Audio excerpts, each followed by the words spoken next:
YIHENG Fan. Felix, go ahead and start your presentation. All right. Um, so, hello everyone. My name is YIHENG Fan. I come from Beijing, China, and currently studying at Aerodale Academy in Toronto. I'm really honored to be invited to today's final competition, and I'm really want to thanks to all the judges and organizers for giving me this valuable opportunity to express my ideas for the world peace. So the topic for my submission is how education will help the world a peaceful place. From my perspective, developing education is the most efficient way to solve the conflicts and wars in today's world.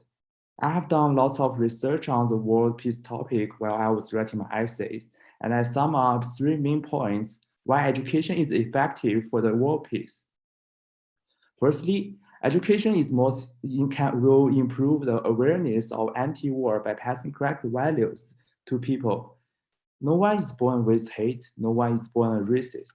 Most of values and ideologies that people have were usually shaped by the environment or people's life they are exposed to. Therefore, people are easily influenced by some biased media, irresponsible reporting, or some politicalized reporting by media. And those things will definitely incite the confrontation between different countries and different groups. For example, last year, there was lots of animosity towards the Asians in the United States because of the media. That is why we need developing education. Secondly, let's think about what are the main causes of war. Well, according to my research, the top three reasons of the wars are territorial gain, economics gain, and resource gain. All those three reasons indicate that the nature of the war, which is uneven allocation of resources. However, there is no political system in the world today that can achieve a relatively fair distribution of resources. Inversely, the gap between the rich and poor continually growing, and it will eventually become a field of conflict. Therefore, we need to education to help us find a better way for the human civilization. Lastly, education can promote the social development and thus bring stability. Education is still a scarce source in many developing countries. Lots of teenagers in those countries cannot accept a formal education might easily commit crimes. Besides that, because of lack of education, every aspect of those countries includes economics, environment, and education will absolutely be affected and gradually become a virtuous circle. So today, I'm here to call on the whole world. In order to achieve the world peace, we should be united and committed to the development of education so as to guide and set a good model for the young generations. And that's it for my presentation. Thank you. Thank you, Felix. Thank you, Yihan. Now, Mr. Colin will present you your question, okay? Go ahead, Colin, please. Yes, thank you, Yihen. I really liked the line in your submission where you talked about the importance of moral education, how moral education is incredibly important, but it's the most easily neglected. I thought that was quite well said. So if you were to incorporate better or improved moral education into curriculum, what would that look like? What values do you think we need to instill in our youth to improve their moral character and moral education? So basically, what I believe is that we need to give some people some basic, objectively correct value.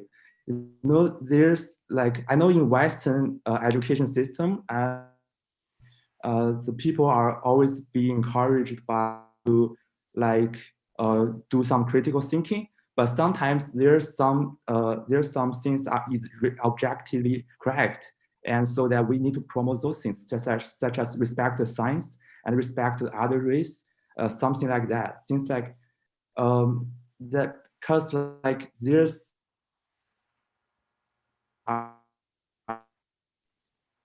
the 19th like just because they always believe that what they believe. But so I think we have to have some courses like the moral courses to educate people what is the correct value. Like it is really general topic. So yeah. Thank you. Thank you, Colin. Now may I ask Professor Ruth Hale to ask the second question, please? Yes, thank you so much, YIHENG, for your presentation. I have been studying China's education for many, many, many years and trying to persuade people in the West to understand and learn from it. So I wonder if you could take maybe two very concrete examples out of your own experience of education of what you see as being really important for education for peace that the Western world could learn from. Yes, I like as mentioned in the in my essay, and you know, like as I said, the moral, which is this, I think one course that Western countries should be improved is the moral education, which means that like we know we got tremendous course selection, such as we got the English, we got math, we got science, but there's no courses can teach the student some the values and ideal set values and some correct values. For example, like respect the other race, as I mentioned before, like so that all the their beliefs was kind of formed by the social media or like their parents. But I think the school should take this responsibility to do so. So that's my opinion. Thank you. Thank you. Thank you, Professor Ruth, and thank you, YIHENG Felix. You did wonderful.